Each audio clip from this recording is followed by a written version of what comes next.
Welcome to the Healers Café, the #1 show for medical practitioners and holistic healers to have heart-to-heart conversations about their day-to-day lives while sharing their expertise for improving your health and wellness.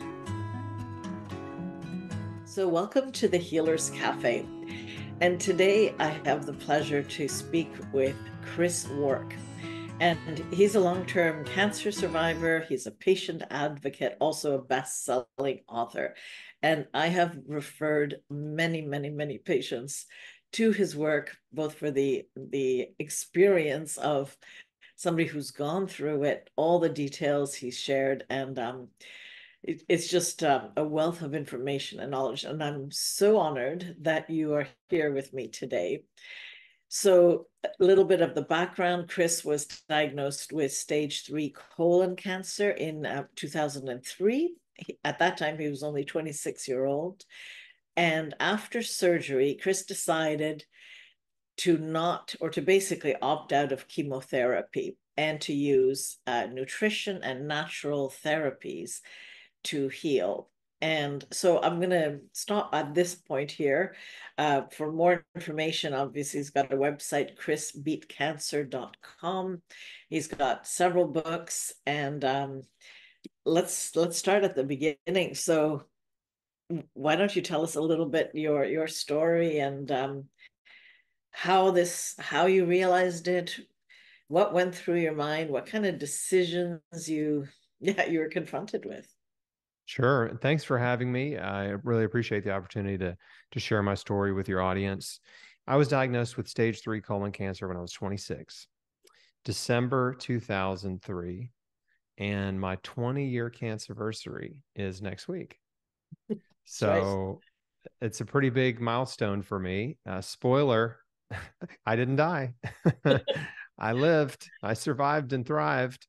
But back 20 years ago, it's so weird to say, I started having abdominal pain, and it would come and go randomly, and it gradually got worse. And eventually I went to the doctor and was referred around and found myself at a gastroenterologist who did a colonoscopy. When I woke up from that procedure, he said, "You've got a golf ball sized tumor in your large intestine, your colon." And they biopsied it and called me within a day or so and said, "It's confirmed you have colon cancer, and we need to get you into surgery right away and get this thing out of you before it spreads and kills you." And at that time, I was a typical clueless cancer patient. I didn't know anything about the disease, didn't know anything about treatment. And I just assumed that I just had to do whatever the doctor said. And this was, the diagnosis came just a few days before Christmas. I mean, they were trying to get me in the hospital like within days, and I didn't want to spend Christmas in the hospital because that sounded really depressing. So, sure. Yeah. So we postponed it to December 30th. And I went in, they took out a third of my large intestine, and that's where the tumor was, obviously. And when I woke up, they said, "You're worse than we thought. We were hoping you would be stage 2. You're stage 3C. And that means the tumor has broken through the intestinal wall and spread to surrounding lymph nodes." So I was told the next step would be 9 to 12 months of chemotherapy. When I was sent home from surgery, after I sobered up, got myself off the pain medication, I just really started to think about my life and my future. And I prayed about it. And I just said, "God, if there's another way besides chemotherapy, please show me." I just reached out, and in a prayer of desperation, but also faith. Like I was believing that God would supply all of my needs, that he would lead me in the path of healing. And so 2 days later, I got a book that was written by George Malcolmus called God's Way to Ultimate Health. Mm-hmm. And that book was George's story about healing colon cancer with raw food. Right. And a guy who was friends with my dad sent it to me. And this is a man I never even met. He lives in Alaska. I'm in Tennessee, but he knew my dad, and he heard that I was diagnosed with colon cancer, and he just thought, I got to send him this book. So I was so encouraged by that, by George's story, because he had healed this cancer that I had. And this was, um, 30 years prior, Yeah. and he was still alive. In fact, he just passed away in November. Mm. So that was, pushing 50 years Yeah. past his diagnosis almost. So sometimes one person's story in your life can completely just send you on a totally different path, right? One person at the right Mm. time in your life. And so George Malcolmus was that for me. And I try to be that for others. Um, but I immediately adopted a raw food diet and Mm-hmm. started juicing. There was no deliberation. I just right away, I just thought, okay, this is what George did to get well. Mm-hmm. This is what I'm going to do. And I believed that healing was possible. That's the biggest gift that George gave me, was that belief that But so, healing was possible. so before reading George's story, what was your understanding of health or disease, or like what were your preconceived ideas? Well, I'd always been a little bit skeptical of conventional medicine, and my mom was sort of a crunchy mom, kind of a hippie-ish mom, and was always, like to go to the health food store and buy Sprouts, and always took supplements, and was a voracious reader of books by like Paul Bragg, and Pavo Areola, and like, lots of health and wellness books. Mm-hmm. And she had books about raw food and juicing and detoxification and alternative cancer therapies. Like, she had this library of books Right. that became very useful to me. It was like a miracle, really, that she had been saving all these books for me. She didn't even realize. So I had a little bit of a background of that, of going to the chiropractor, as a Yeah. young person, as a teenager, and as a young adult. So I definitely understood there was there was a sort of a holistic side to medicine that was about treating symptoms. I mean, treating causes rather than treating symptoms, Mhm. which so, I had a little bit of an understanding about that. And I even worked at a Wild Oats in college for a year, which got bought out by Whole Foods, but it was, a natural grocery store chain. Mhm, mhm. So I was exposed to that world, but I wasn't living in that world. Like, I wasn't Right. taking care of myself. I was eating fast Yeah. food, junk food, processed food, tons of meat and dairy, sugar, salt, oils. Like, I was eating the standard American diet, the Western diet. I had a Mhm. lot of stress in my life. I was an entrepreneur. I was very competitive and Mm, driven, and I was in real estate trying to build a business, which was stressful. And I was playing music, and mm. which was not stressful. That was like my outlet, but I was a newlywed. I just had a lot going on in Yeah. my life at Yeah. that time. Yeah. Yeah. I was just very young and ambitious, and just getting after it, Right. trying to make something happen. Mhm. And so yeah, so those were all factors, sort of Mm. leading up to my diagnosis. Mhm. Yeah, I mean, definitely there's enough there that Mm. could ignite. Did you ever in your journey kind of pinpoint what it was that really brought it on for you? I mean, because we go back and we can say, well, there was the circumstance, there was the stress, there was the foods, and it is accumulation, but did you ever have and it could be emotions or non-spoken emotions. Did you ever have Yeah. like this is when it started? I didn't, but I've seen that very, very often in other cancer patients, where there appears to be a very significant event in their life, a life event, like what we call a cancer trigger. Right. And it's usually a traumatic event. It could be loss of a loved one, a divorce, abandonment, bad Mhm. breakup, you know, and abuse, that kind of thing. But no, I really didn't have anything traumatic like that. But Yeah. I I was a swirling, sort of ball of negative emotions in a lot of ways. I was Mm, I was very insecure. I was prideful. I was jealous, competitive, judgmental, critical. I just I had developed these sort of coping mechanisms for my insecurity over, maybe starting in junior high and, up until my, being a young adult. So let's just say maybe 13 years of unhealthy thinking and unhealthy beliefs, false beliefs, negative patterns of thinking and behavior. And so, yeah, I had all that going on. So I had all the factors, I had the unhealthy mental and emotional side and spiritual side, and then the unhealthy body, physical, bodily practices. Right. And so, and at the time I was diagnosed, like I wasn't drinking, I wasn't smoking, I wasn't doing drugs. Like I had cleaned up my life significantly. But again, there was still a lot to be addressed. And what I've found is that cancer is almost always, it's the convergence of multiple health destroying factors in a person's life, right?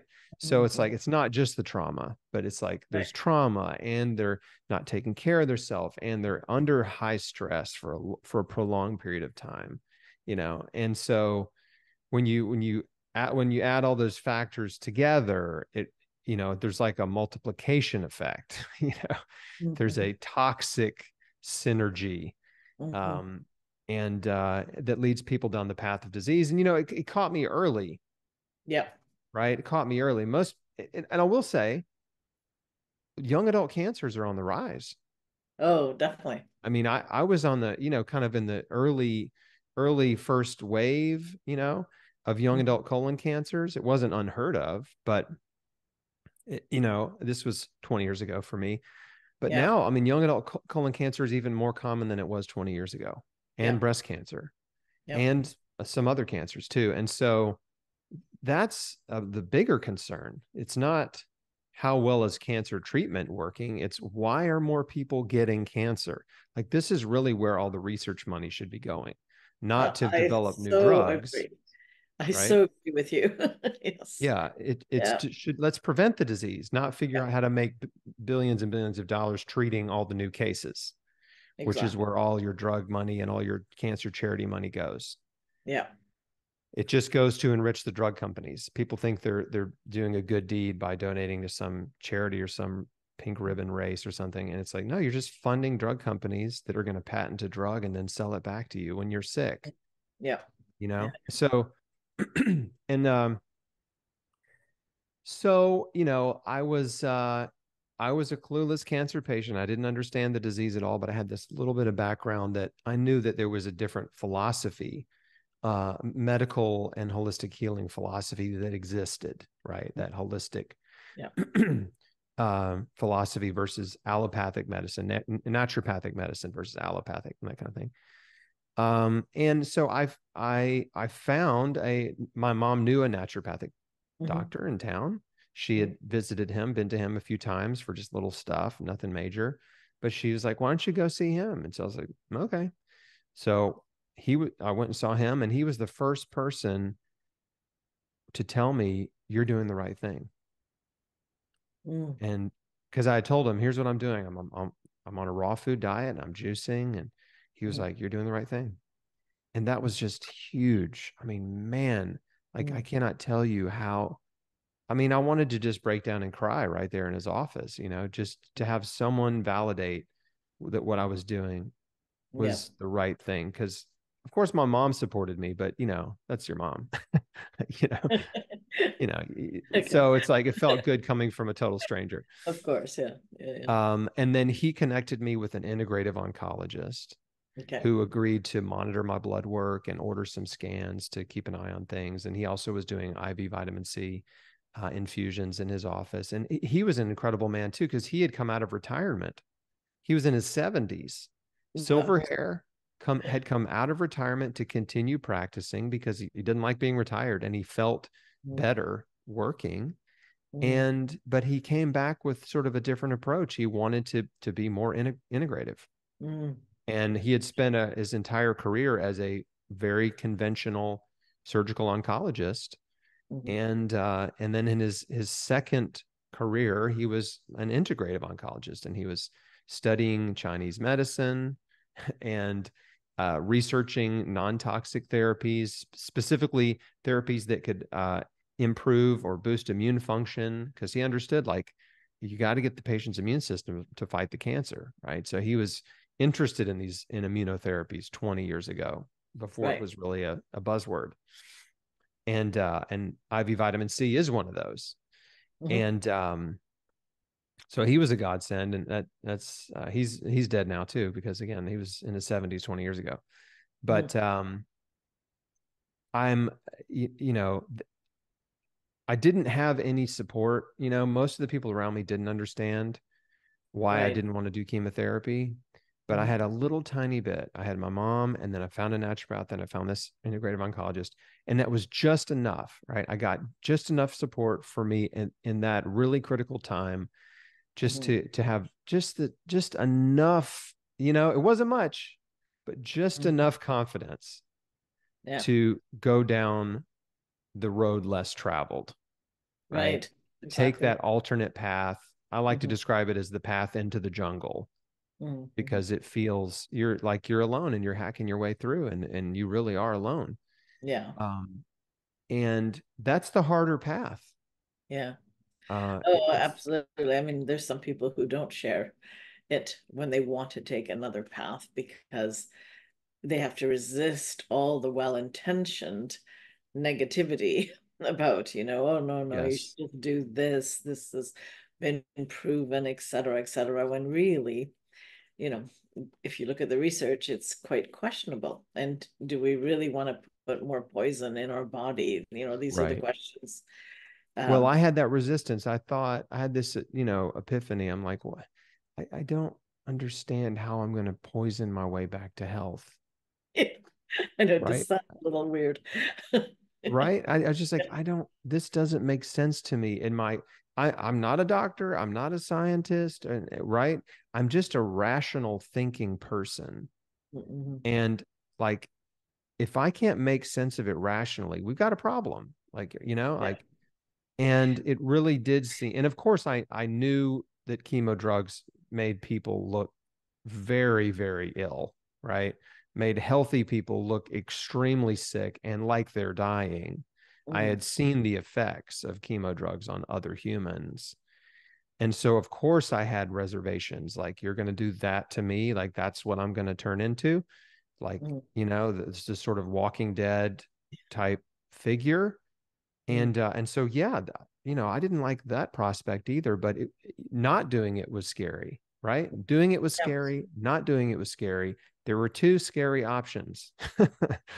I had to choose one. And so the thing is, it also taught me that I had to face my fear, and I had to learn to be comfortable in a state of fear and worry and anxiety, and in this sort of nebulous, unknown future land, right? Where we're all living in unknown future land. Nobody knows what the future holds. But when you have this prospect of a very scary future, right? You've been diagnosed with this potentially life-threatening disease. This is in your future that can kill you. You're living with that fear over your head. And so I just learned how to quickly give it to God and just say, I trust you. I'm not going to be afraid. Like, every day when the fear would creep in, I would just say, I trust you. I'm not going to be afraid. I trust you. Okay. Like, I'm not going to let fear steal my joy. And it will, right? Anxiety and worry and fear, it'll steal your joy. And we don't know what tomorrow holds. And the best you have is right now and today. And it's like, look, you might as well be joyful and happy today and be present and practice gratitude. And so cancer taught me how to quickly snap out of the feelings of feeling sorry for myself and resentful of others. I mean, I was resentful of anyone who didn't have cancer. I found myself, with those legitimate feelings of jealousy toward any healthy person, and I'm like, this isn't good, right? This isn't healthy. And I quickly realized that I got to start counting my blessings. Like, I'd never done that before. Life had always been pretty good, and I'd never had real hardship. Grew up in the suburbs, middle class, whatever. And so I just realized quickly that anytime I'm faced with something that I don't like, right? Bad news, bad situation. I could just stop right in the middle and say, okay, let me just think about for a second. Let me just remind myself what's good in my life, right? Instead of focusing on the bad, let me just focus my attention on the good. I have a wife who loves me. I have parents who love me. I have a home, a roof over my head. I've got AC. I've got heat in the winter. Yep. You know, I've got food to eat. I have enough money to pay my next set of bills. Right. I have clothing. I have a really great dog. I can get out of bed. What would your life be like if you were pain-free? If you were one of the millions who suffer from chronic pain, the thought of just one day without it may seem impossible. This is often because conventional medicine tends to fall short in the treatment of pain, opting to prescribe pills or recommend surgery rather than getting to the root cause of the problem. But if you are suffering with emotional or physical pain, there is hope. Join the founder and CEO of Bowen College, Manon Bolliger, live online for your body-mind reboot. Learn how to listen to your symptoms and get to the root cause of your pain. Plus, be trained in basic Bowen therapy moves so that you can reboot your body for optimal health. You don't have to live in pain. You can heal. Stop the pain pill cycle by visiting www.yourbodymindreboot.com to learn more and to register.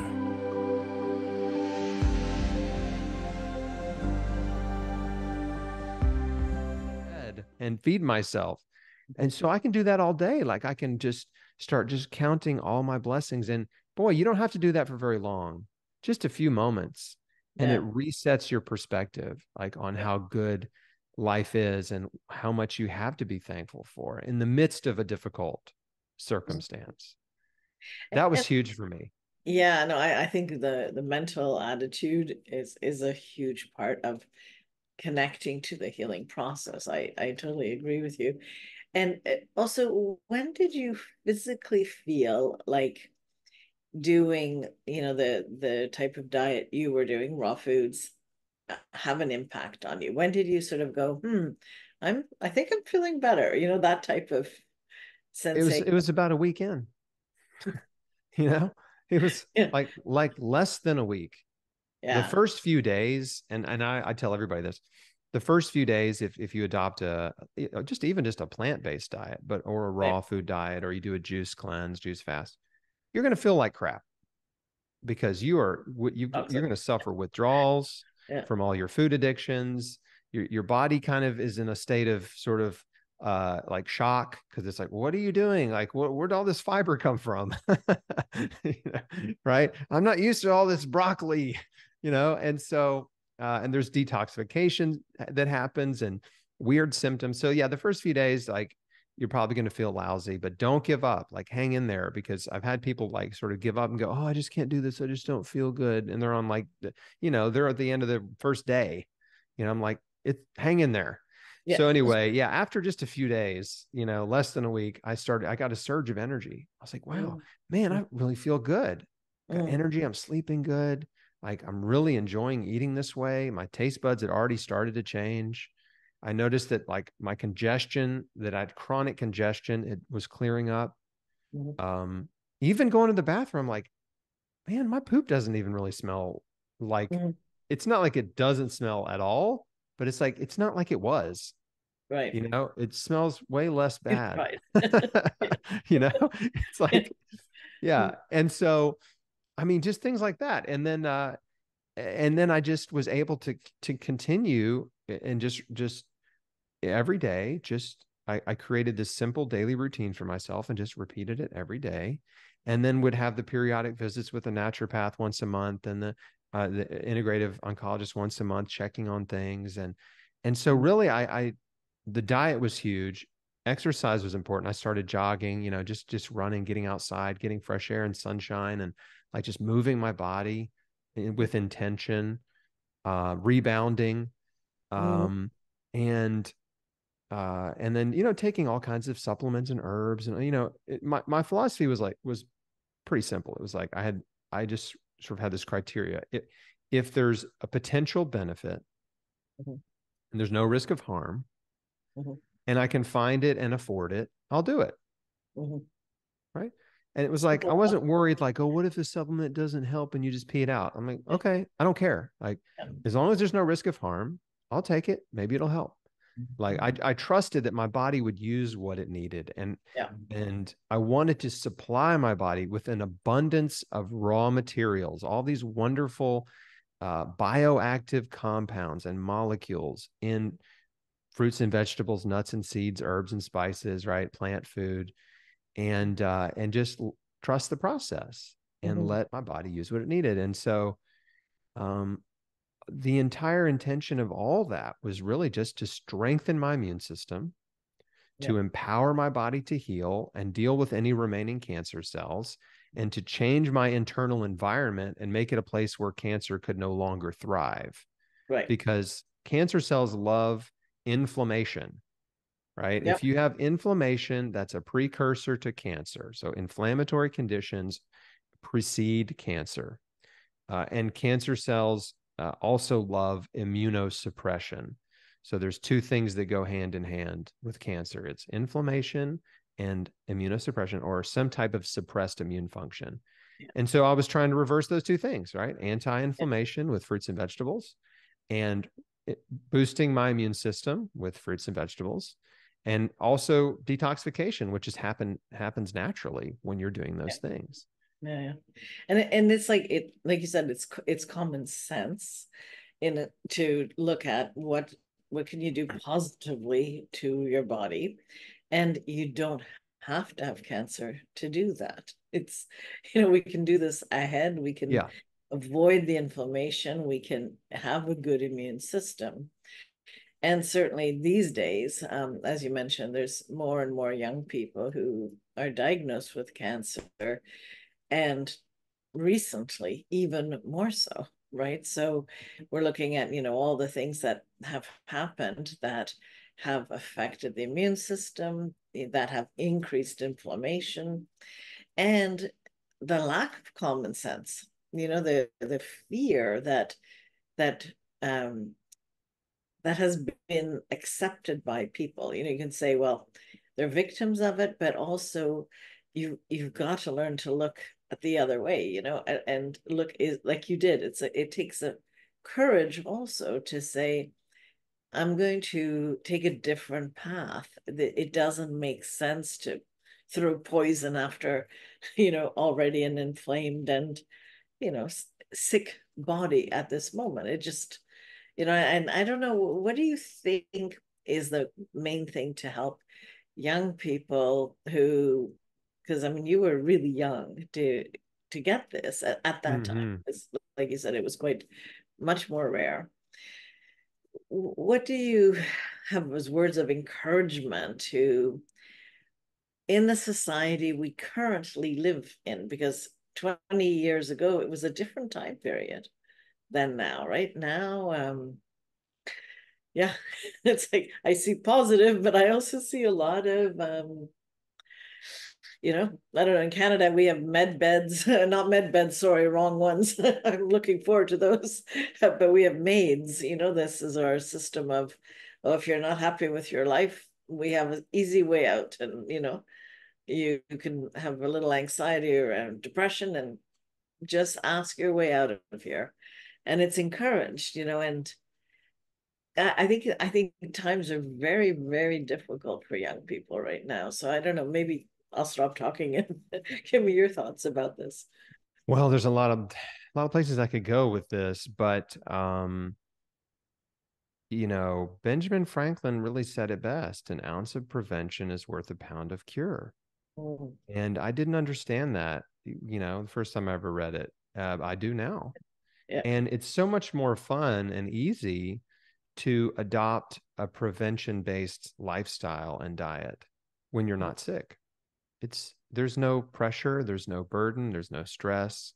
Mhm. It's a lot harder when you get a diagnosis and you're fighting the pressure Mhm. and the coercion and the Yeah. fear and the anxiety to try to do something holistic or natural, or to try to go against the grain or forge your own path. it's hard. And you mentioned it, you mentioned courage, and courage is kind of a funny thing because I promise you, I didn't feel courageous, right? Interesting. I did not feel brave, didn't feel courageous. I felt afraid. That was the feeling. And Okay. courage, what I've learned is that courage is the decision to act in spite of fear. Right. Mm-hmm. It's not a feeling. It's moving forward in spite of your fears. Like you're Yes. on the battlefield, you're being shot at. Do you push forward or do you run away? Right. Mm-hmm. Yeah. And believe me, the people pushing forward on the battlefield, they're not feeling brave, right? Right. But they just know we've got to push forward. Our only chance of winning. And so in terms of young people, yeah, I know it is a weird time. I have two young people in my life. I have two daughters, 18 and 15. Okay. And, the world with social media and all the pressure and all the misinformation and, it is a different world to navigate than I had to when I was their age. But the other thing is, look, well, I'm encouraged by the fact that like being healthy is also kind of cool, right? There's a lot of that's true too. There's a lot of health and wellness influencers that are way cooler than me, right? That are attracting young people to their message, and great, right? It's like when I was diagnosed, the raw food diet was a fringe diet for sick people and weirdos. Okay. Like that was, I had never even heard of it until I read George's book. I didn't even realize it was a thing. Like, oh, there's people that all they eat is raw fruits and vegetables. Like I knew vegans were a thing, but I didn't know about the raw food diet because it was only sick people doing it, and some very weird prevention people. But now, yeah, there's all kinds of just healthy people that have discovered it and are spreading that message of eating a whole food, plant-based diet, not necessarily all raw, but just eating a diet that's really centered around whole foods and getting away from processed food, fast food, and junk food, and eating too much meat and dairy and the problems that those can cause in your health over time. So I'm really encouraged by that. So it's kind of like, as it depends on where I focus, right? I can definitely feel discouraged when I see the increasing rates of cancer in young people. But then if I look over here, I can be encouraged by, these other young people that are really taking control of their health more so, I think, than other younger generations have done. So yeah, it's sort of a mixed bag, but I'm trying to reach them, right? I'm continually, repeating myself, telling my story, sharing what I've learned, being hopefully encouraging and inspirational, and trying just to inspire that tiny spark of hope and that belief that healing is possible. Like I said at the beginning, like if you believe healing is possible, then all of a sudden that's the way out of victimhood. Yes. Yeah. Because the medical industry preys on victims. Yeah. And they make the most money off of people who believe that they are victims of disease, that there's nothing they did to contribute to their disease. And they believe their only hope is a pill or a procedure. And so they will take pills for the rest of their life and do procedures over and over for the rest of their life because they have been convinced they're a victim and that there's nothing they can do to help themselves. It's tragic. And in my opinion, it should be medical malpractice, to treat patients that way. But that's the way our medical model is set up at this time. So what you're doing and what I'm doing is trying to wake people up and to show them and give them their power back and show you that, you know what, your choices matter. Your choices got you to where you are today. You have responsibility for your own life and health. Nobody else does. And the beautiful thing is, this is not like a blame or shame game. This is, guess what? Maybe the way you're living is killing you. Okay. Maybe. Let's just entertain the possibility. This is what I did. Let's just entertain the possibility that maybe this is your fault and it's okay, because what that means is, if this is your fault, if you have contributed to your disease, you can also contribute to your health. Yeah. Absolutely. Yeah. by changing your daily routine, what you're eating, how you're thinking, how you're acting and reacting, your stress, the people in your life, exercising, deepening your faith, practicing gratitude, right? There's all these wonderful things you can do, and Yeah. most of them cost you nothing. So Right. that's, to me, that's such a hopeful, encouraging message. And it's not a bunch of baloney. Like it's validated, it's true, it's real. Yeah. And the truth is, even if you don't know what caused it, or you can't see how you contributed, you can always ask, is there anything in my life, physically, food-wise, emotionally, on any level, environmentally, that I can do that makes my life healthier, right? It's Yeah. like, Yeah. and that's the thing, we don't have to know if we don't. Many people do. And and if you do, it's like it's really good to just acknowledge it, like you have, and make those changes. I We're think a all lot human, of people right? know instinctively. They Yes, instinctively they know they're not living right. You know right. what I mean? I agree. They, I agree. they know they know they got too much stress. They know they're not taking care of themselves. They know they're not eating well. They look in the mirror and they think, yeah, I've been in better shape, that kind of thing. But they don't know what to do, right? They don't Yeah. exactly know what the steps are to take to change. And so this is where I would say you've got to start learning, right? Mhm. You've got to read and Yep. research and follow people who have been down the path you're trying to go down. So follow people who've healed cancer against the odds, with a holistic approach. I've interviewed dozens and dozens and dozens of people who've healed Mhm. all types and stages of cancer. And the reason I do that is because it's not just about me. Like Yep. when you watch the interviews I've done on the Chris Beat Cancer podcast or YouTube or whatever, you'll see the common threads. You'll hear over and over and over the people who've healed. When they tell you what they did, Mhm. it's going to sound very familiar because we all did basically the same things, Mhm. like the things I've been talking about. Yeah. And Yeah. so, and as you read and research and learn from successful people, then your faith grows, right? Your knowledge grows and your faith grows, and your belief that healing is possible, right, is strengthened, it's reinforced, and it goes from, is healing possible, to, I think healing may be possible, to, I know healing's possible, right? I Yep. know it. I believe it's possible. These people have healed. You know what I mean? It's like, how Exactly. do we know that humans can ascend Mount Everest? Because humans have done it, Exactly. right? Humans Yeah. did it. And so now other humans are like, I know it's possible. It's not easy, Mhm. right? It's Mhm. hard. It's dangerous. You could die, right? But it is possible. And if someone wants to achieve that, there is a method, right? They have to Right. read and research. They have to learn. They've got to prepare. They've got to follow the right people. They have to have a team. You know what I mean? But it's doable. No, absolutely. Yep. And it applies to cancer. It's the same thing. You have to take a step back and realize, like, okay, something, or maybe one thing, or many things, or maybe everything in my life is contributing to my disease and needs to be changed. Yeah. And you can't do it all overnight, but you can do some big things overnight.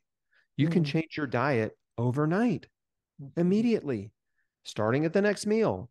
You Mhm. can start exercising Mhm. immediately today, sometime before sundown. Like, and diet and exercise are like two of the biggest levers you can pull. Like Yeah. those two are huge. And then you start to learn more about, okay, supplements and herbs and other alternative therapies, and you're dealing with your emotions and forgiveness. Like that all takes time.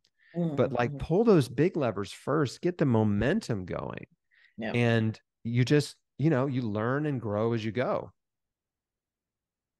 Anyway, I think thank you so much for sharing your enthusiasm and your life experience with this, and it's a great idea too, to, like you said, interview other people. It's always that we can connect to possibility and see that it happens, and I look forward to talking with you the other way around and sharing a little bit of my story as well. because, I say my statement is how you live is how you heal. So you just got to decide how you want to live. And I feel like it's, you were saying all the steps. It's true, right? And in the end, you just embrace what you embrace that makes you thrive and alive, So I think, it's all possible. So thank you. Healing is possible. You have to Exactly. believe it. And if you're not sure, then there are ways, that you can increase your knowledge and strengthen your belief, right? Yeah. And it just starts with that little tiny spark, that little tiny nugget of faith, right? A tiny seed of faith. And it really can grow from there and become, produce this incredible harvest of health and joy and happiness in your life. So it's pretty great.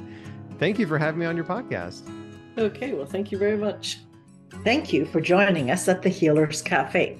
If you haven't already done so, please like, comment, and subscribe with notifications on, as I post a new podcast every Wednesday with tons of useful information and tips for natural healing that you won't want to miss.